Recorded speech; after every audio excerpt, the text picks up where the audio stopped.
Hey everyone, SweetJohnnyCage here, back with another guide for Final Fantasy XVI. This time I'm going to show you how to take down the Undertaker.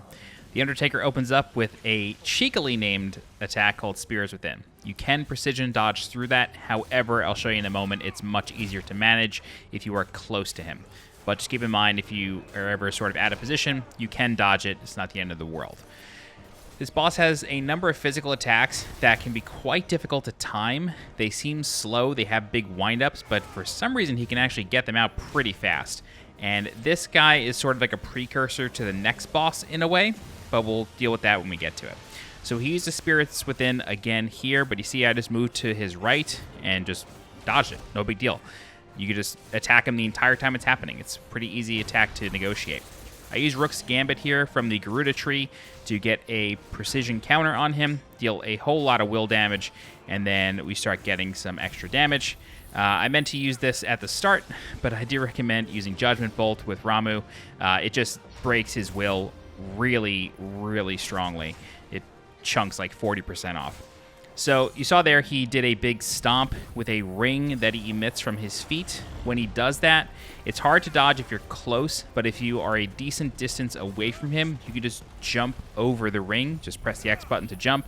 I will say, like all those attacks that are very similar to those where they have rings emitting from the ground, you're better off standing absolutely still and jumping. Try not to move while jumping unless you're jumping toward where the ring is coming from. Otherwise, it's kind of hard to deal with. All right, so he uses Exhume, which is a great ability name for an Undertaker.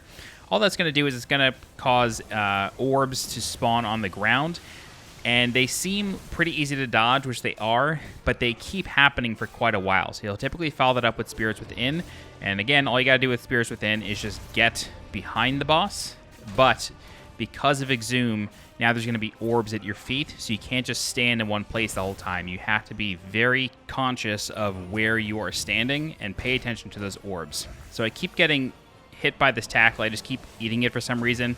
I really should just be using Rook's Gambit or just getting out of the way and not trying to get precision dodges. Wasn't working out for me, but just pay attention to where his shoulders are. Once his shoulders start moving towards you, that's when you can dodge. I just wasn't doing a great job of exemplifying it there. So he uses Exhume again.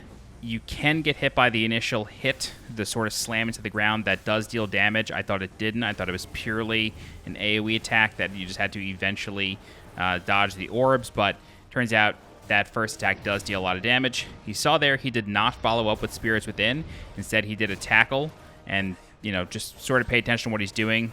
He will generally follow up with Spirits Within. I did this for a couple of attempts just to make sure, but sometimes he mixes in the tackle as well. That's it. Those are basically all of his attacks. After he goes down a second time, you should have your magic recharged, and then you should be able to deal with him and sort of get him down.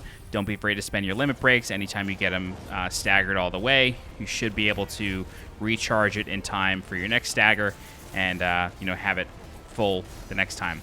But that's basically it. That's the Undertaker. A few more hits, he'll go down. Don't forget to mix in Torgal in there if you're not using the accessory that makes him automatically attack. You do have to control him, so just keep mashing up on the D-pad while you're using your limit break. Torgal helps you out a little bit.